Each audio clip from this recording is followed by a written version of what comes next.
Welcome back, everybody. This is Josh once again with Basement Level Magic, and we are back with our red-green mana screw deck. We just haven't gotten our mana right most of these games tonight, so we'll go ahead and give it one last round, and this definitely seems like a keeper. Turn 2 Elvish Visionary, turn 3 Dwynen's Elite. We actually have our Exquisite Firecraft, which we really could have used last game, but, we'll take it when we can get it, I guess.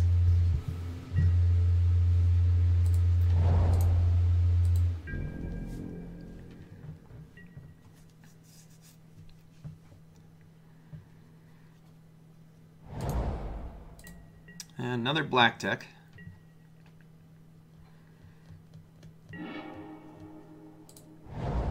Alright, so we'll go ahead and get a card draw. Next turn we'll at least be able to do our Dwynen's Elite and get an extra elf out there.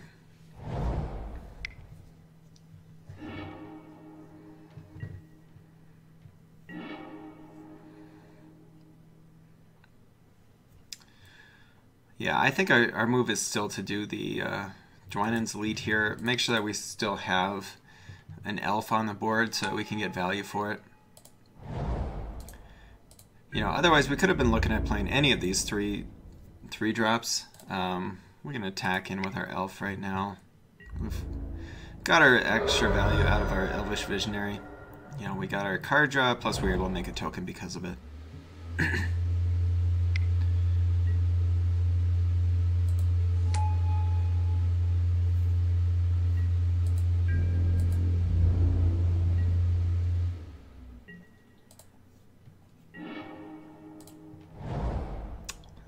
So,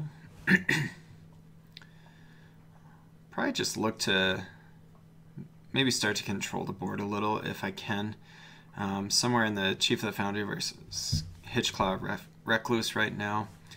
I don't think either of his creatures are really that worthy of me using a Wild Instincts or Exquisite Firecraft here. I'm very tempted to just attack in and not worry too much about it.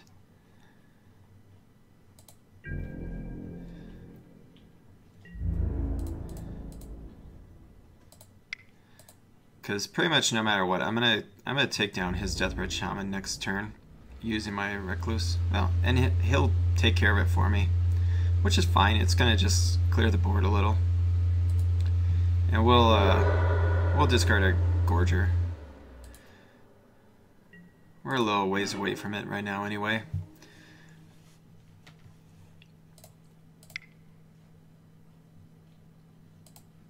I think let's do the Chief of the Foundry. I think that's just a little bit better play right here.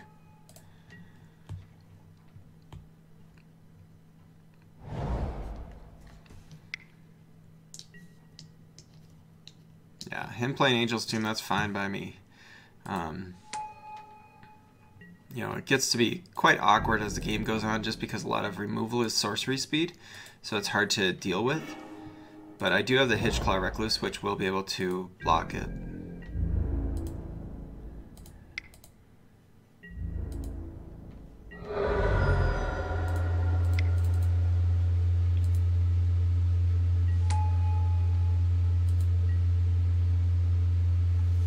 Right now I definitely would love to have that Vastwood Gorger in my hand, just because we're only 1 mana away from getting it.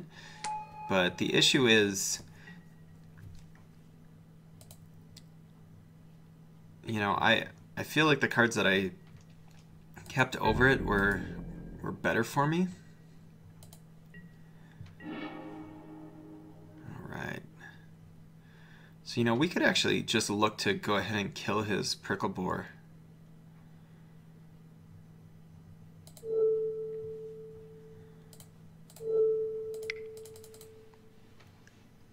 And then next turn we'll get our Gearcrafter out there. So this turn we are going to get in for 5 damage at least.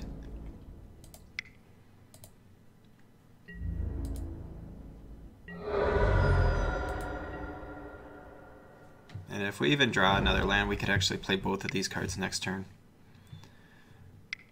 I'll definitely be, at this point in time, I like the idea of using the Exquisite Firecraft against our opponent rather than a creature.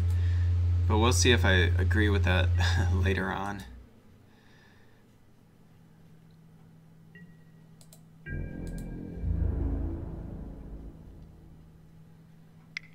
You know, at this point, I definitely could have kept back the Hitchclaw Recluse. I probably would have, you know, used Wild Instincts with my Chief, and you know, I would have missed out on 1 damage, but I would have been able to block one of his guys. I don't think it was necessarily wrong to do it that way, though.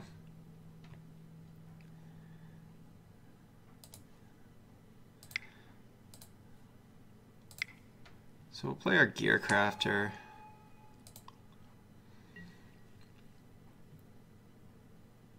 And I think I'm just going to sit back. You know, I've got the Exquisite Firecraft, so I will be able to, at some point, hopefully try to burn him out. I just don't know that I want him to know about it just yet. Sometimes just having him not know about stuff is okay.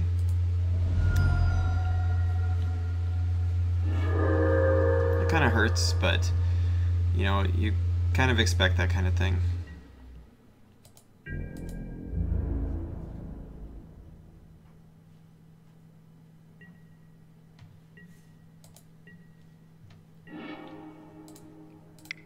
Card draw is always good, I feel. There's a Lightning Javelin, so we might be at a spot where I'd be okay with just going ahead and trying to burn him out. I'm gonna go ahead and just attack with our Thopter. If he wants to trade, that's okay.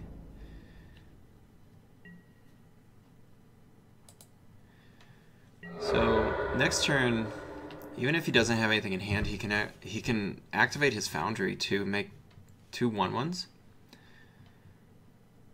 But we could use the Javelin to go ahead and kill his Engineer, so his board will basically be clean. Unfortunately, we don't have much of our own board. I think I'm gonna go for the burnout plan. You know, we have 7 points of burn here. We only need to get 5 more damage through. And we've got some decent big draws to go into.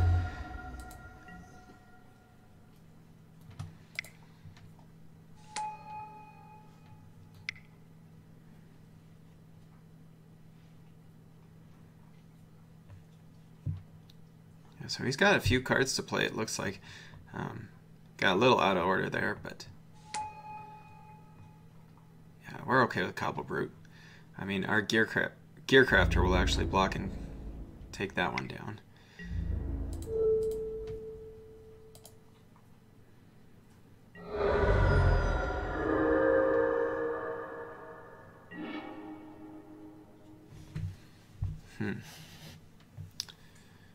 Alright, so right here, I think we just play out the Automaton.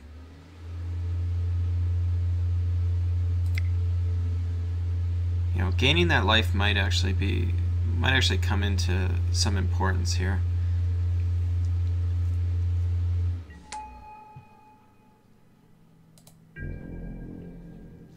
Yeah, we don't have a lot of good attacks right now, but I do think we're in a decent spot still.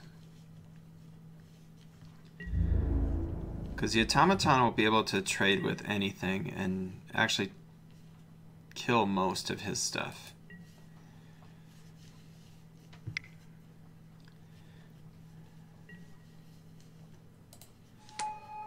He's got an Nantuko Husk. You know, we'll see if he has an act of treason. Doesn't look like he does on this turn, at least. Well, we're just drawing lands, which, you know, isn't too good for us. I think I'm going to go ahead and attack in with the Automaton and see what he wants to do about it.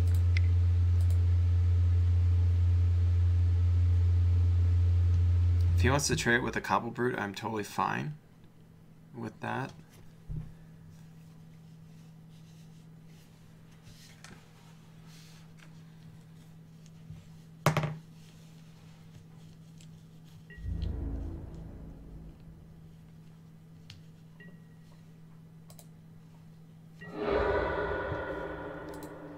so a little bit of life gain in a spot like this definitely feels good to me, because it's a really kind of a stalled out board. He does have that Foundry of the Councils, which is kind of a bummer for us, just because even if he doesn't draw something good, he at least is able to make some Thopter tokens with it. Yeah, and he's going to cash that in right now. So he'll be able to attack in with his Angel's Tomb and his Thopters, but you know, luckily we did just gain that 3 life, so we'll be able to withstand a lot of this. You know, I just have to decide whether I want to, you know, kill one of his Thopter tokens or end up blocking that Angel's Tomb, which will do more damage this turn. I'll block with the Nantuko Husk, which is okay. I'm going to block with the Gearcrafter just because I want him to have to sack something.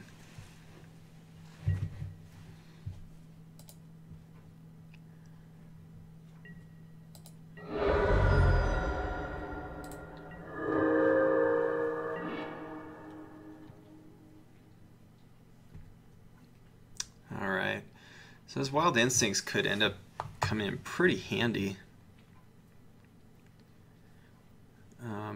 You know, right now we have enough mana that we can play both of these.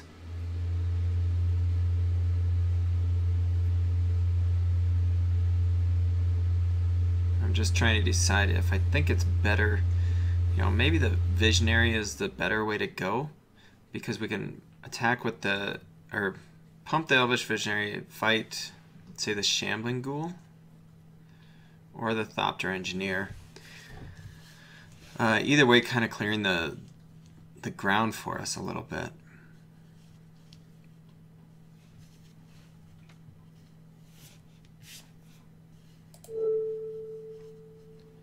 You know, the unfortunate thing is we will end up losing our Visionary in it, but it'll, I mean, I guess it'll end up being a 2 for 2 if he wants it to be. Yeah, I think we probably should use the Recluse, just because the Recluse is going to be harder for him to kill it.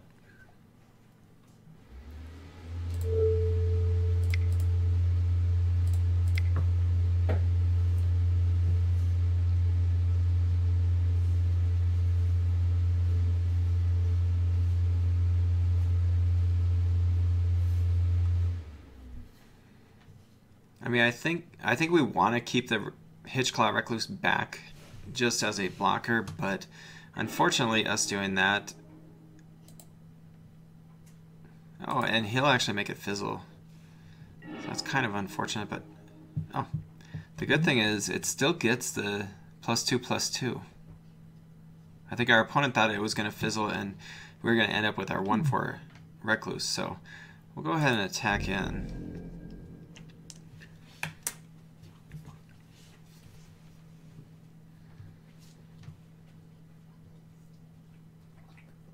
I think our opponent is probably even more shocked than we are, and reading the card to make sure. I'd like to attack with that Visionary, but it just doesn't seem like it's very worth it to us.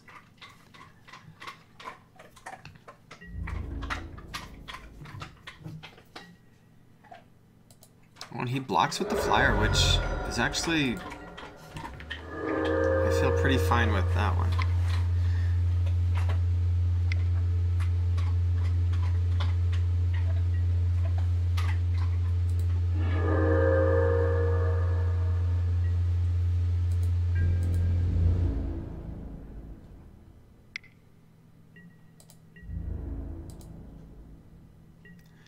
Luckily, we still have a decent amount of life to keep going here. Let me check. So we do have enough to make the Spell Mastery work. So we can go ahead and kill his Thopter Engineer. I would love to kill his Nantuko Husk, but he would just sack his Engineer and save it. So at least with us doing the Engineer there, we will be able to get in for a little bit of damage. And it was unfortunate that he was able to gain 2 life off of his Unholy Hunger. because we're getting pretty close there. Yeah, I'm just going to keep holding this Firecraft until we get to a point where it actually could finish him off. Because a lot of times people aren't looking for a 4-man or a 4 damage burn spell.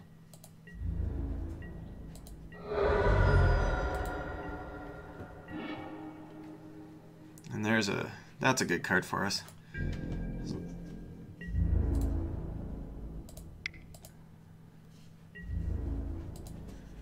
You know, the other thing that we could look to do is just get rid of his Nantuko Husk, which will make it safer for our Rock Smallers. I think that's what we're going to do here.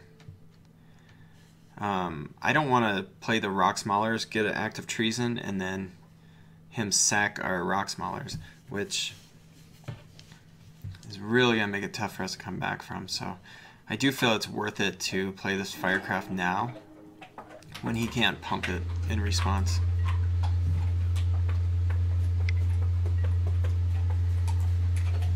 Yeah, and that card will not scare us much at all. He is going to be able to get 3 damage in with the Angel's Tomb, though.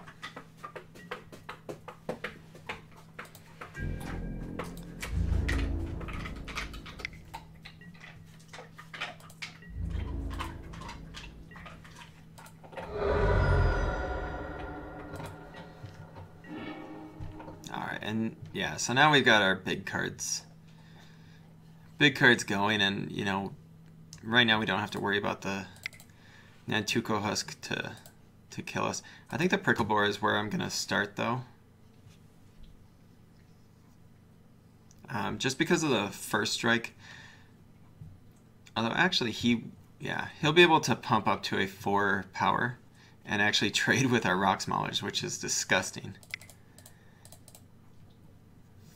But our Prickle Boar would kill him before he's able to get value out of those pump spells, or those pump abilities. And we'll keep our Elvish Visionary back to actually trade with his Bellows Lizard if he wants to do something with it. Which is tough now, but, you know, it was a good idea.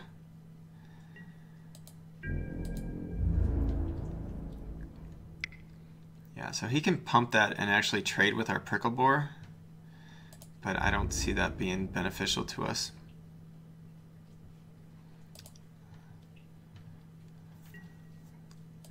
Yeah, so we'll just keep our Visionary back right now because I could attack with it or not.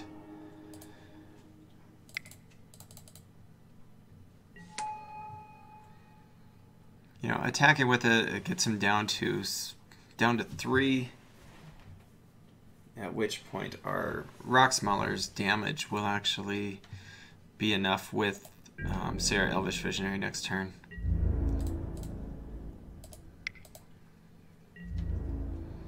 Because even if he pumps and kills our Rock Smallers, we're still going to get 2 damage through next turn, depending on what he ends up playing here.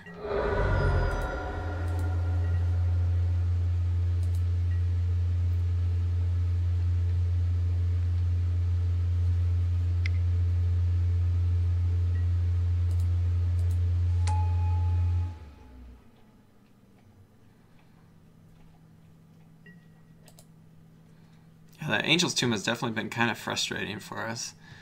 Not being able to... You know, I don't think we have much for removal spells that are instant speed. Our Fiery Impulse would have been, but... I don't remember. I think we took out the Thopter Engineer during that, which allowed us to then be able to take out his Nantuko Husk. Alright, so... This guy can pump up to a 4. You can...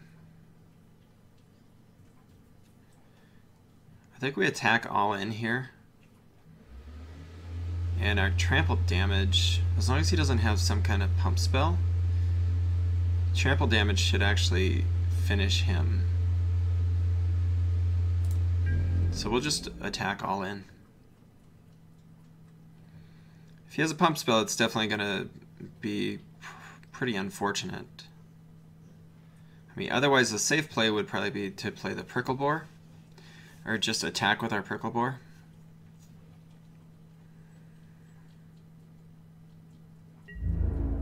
Maybe that's probably, yeah, I think that's probably the absolute safest play.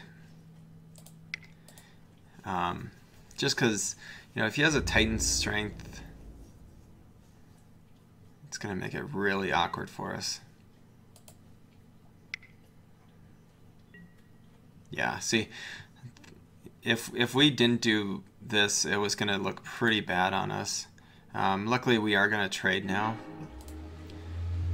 And he put his card on top, so it's probably another creature.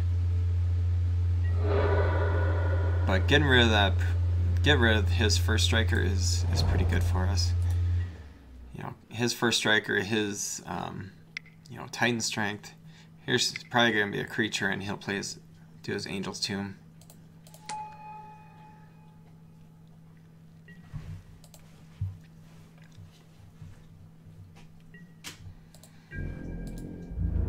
Yeah, this has really been quite a quite a battle here, actually.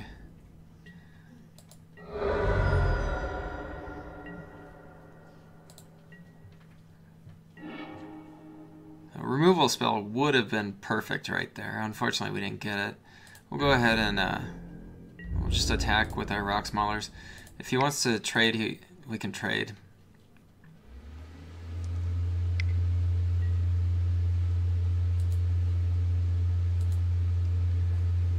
Luckily, we do have a creature to play if he just does that.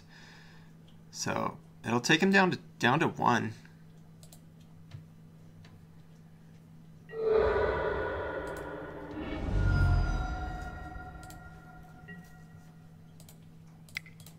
And we'll play the Ruined Servitor. So he needs a creature. Yeah, if he didn't get a creature right there, he was just dead to the crackback. Alright, so pretty neat little deck our opponent had right there. Let's see. I don't think that Chandra's Fury is very good in that type of matchup. We never saw an Active Treason, which is really surprising. Warhorn is definitely something we thought about playing before, but I don't think it's quite where we want to be. You know, Majoring Bully might actually not be a very bad option. He did have some big butts, though.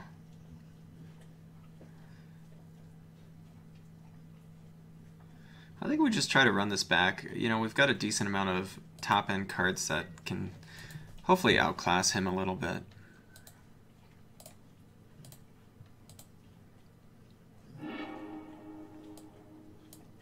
Alright, we've got our mana. We'll go ahead.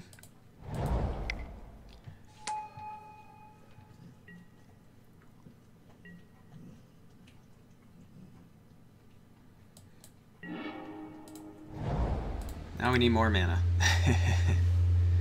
I don't know what I'm doing here, unfortunately. Just wishful thinking. I was ready to play that Leaf Gilder right away.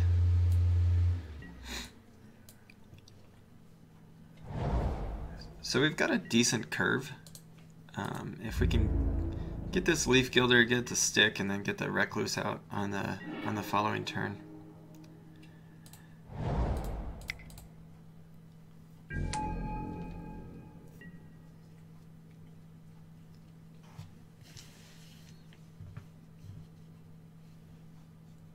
Our opponent did mulligan, but just a 6, so probably didn't mulligan into too bad of a hand.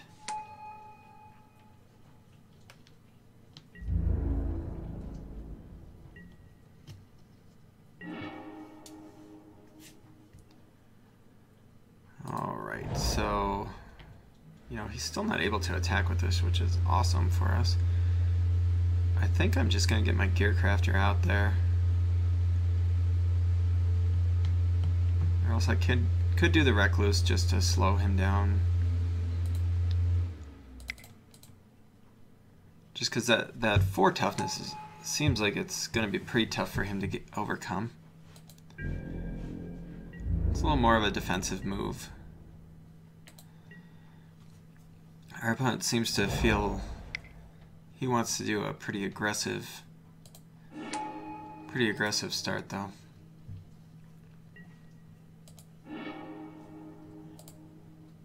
Yeah, he milled some pretty good cards. There are Rock Maulers as well as a Wild Instinct, so that was a good hit from him.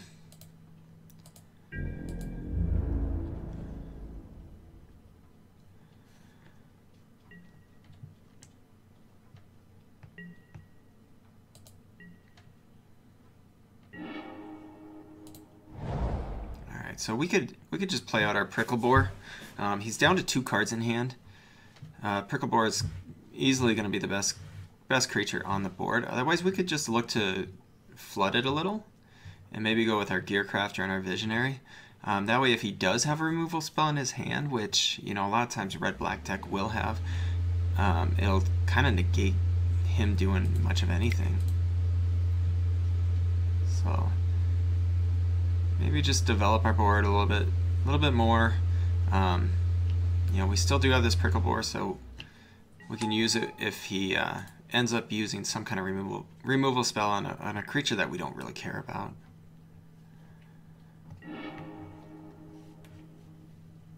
And so we already played, but let's get the Gearcrafter out there. And at this point we're already 5 wide. No, we don't have a lot of power, but we are gonna be able to chump block if we have to. Neither of these creatures I don't feel like we need to. I would probably block his Bonded Construct with our Gearcrafter though. I would just be looking to kill it. And Cobble Brute doesn't worry me too much.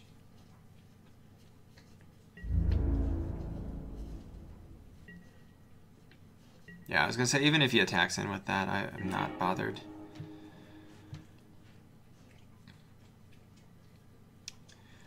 Alright, so here we're only going to be able to play 1. We'll have access to 6 mana.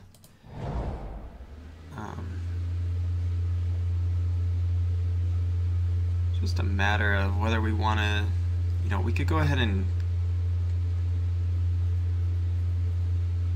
Wild Instincts is pretty much out of the question because we're not going to be able to kill any of his creatures other than the Bonded Construct. Lightning Javelin is a decent option because we'd at least be able to kill the Cobble Brute.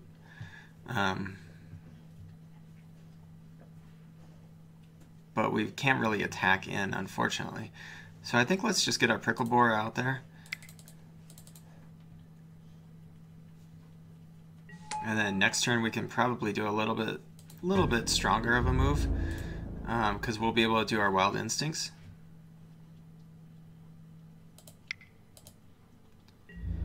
Yeah, Wild Instincts on a Prickle Boar with first strike, and it's a 5/3 is just going to be pretty difficult for somebody to handle.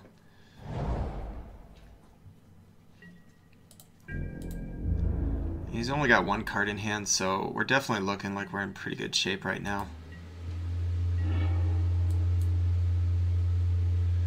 That's a definitely good draw.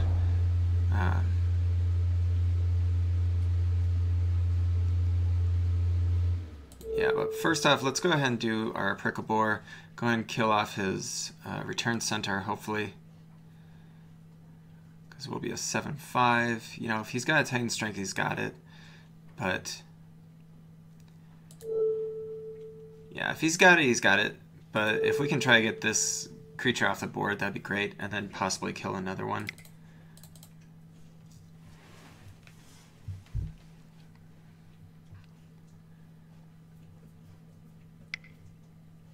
Yeah, it looks like he does have the Titan Strength. He only had 1 card in hand, so I felt like it was worth it. Oh, never mind. I guess he didn't have it, so ended up just kind of running over him that game. Hopefully you enjoyed this series. That was quite the long first game, but afterwards we just kind of dominated. So hopefully you enjoyed this. We probably won't have too many more Magic Origins drafts, but we'll try to get a few going. This is Josh once again from Basement Level Magic. If you enjoy this stuff, go ahead and hit that like button, hit the subscribe button. We'd love to hear from you if you want to leave some comments. Otherwise, I know we'll be getting quite a few Battle for Zendikar booster boxes and try to get a few product openings here in the next week. If you enjoy that kind of stuff, make sure to come back. Once again, Josh from Basement Level Magic. You have a good night, and I'll see you again.